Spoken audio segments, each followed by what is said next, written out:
छत्रपती संभाजीनगरमध्ये भटक्या कुत्र्यांचा उच्छाद वाढलेला आहे। मोकाट कुत्र्यांमुळे नागरिक त्रस्त झालेले आहेत। भटक्या कुत्र्यांवर नियंत्रण ठेवा तर भटक्या कुत्र्यांची अशी नागरिकांनी मागणी केलेली आहे। भटक्या कुत्र्यांवर नियंत्रण ठेवण्याची मागणी नागरिकांनी केलेली आहे। तर मोकाट कुत्र्यांमुळे नागरिक त्रस्त झालेले आहेत।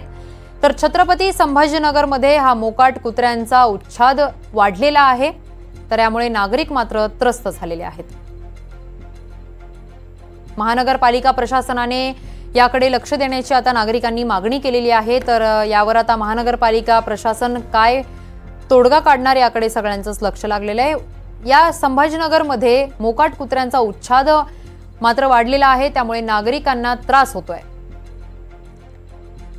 या संदर्भात अधिकची माहिती देण्यासाठी आमचे प्रतिनिधी मोहसिन शेख आपल्यासोबत जोडले गेलेले आहेत। मोहसिन, आता छत्रपती संभाजीनगरमधून बातमी समोर येते की या शहरामध्ये भटक्या कुत्र्यांचा उच्छाद वाढलेला आहे, नागरिक त्रस्त होत आहेत। आता महानगरपालिका ऍक्शन मोडवर आलेली आहे का? महानगरपालिकेने काही तोडगा काढण्यास सुरुवात केली आहे का?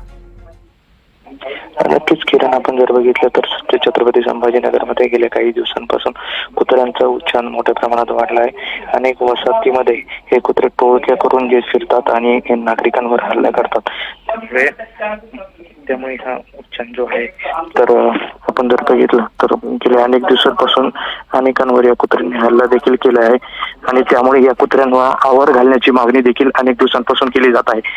आपण जर सीसीटीव्ही फुटेज जर बघितले तर याचे समोर आलेले आहे, ज्यात काही कुत्रे जे आहेत तर लोकांवर कशा पद्धतीने हल्ला करतात, त्यात यामुळे अपघात देखील होतात आणि त्यामुळे संभाजीनगर शहरातील नागरिक प्रचंड भीतीखाली आहे आणि या कुत्र्यांवर कारवाई करण्याची मागणी देखील अनेक दिवसांपासून केली जाते। मात्र महानगरपालिका आहे जी आहे तर त्यांच्याकडून अशी कोणतीही कारवाई होताना दिसत नसल्यामुळे नागरिकांमध्ये संतापाचं वातावरण देखील आहे। किरण, अगदीच धन्यवाद मोहसिन, तुम्ही दिलेल्या सविस्तर माहितीसाठी।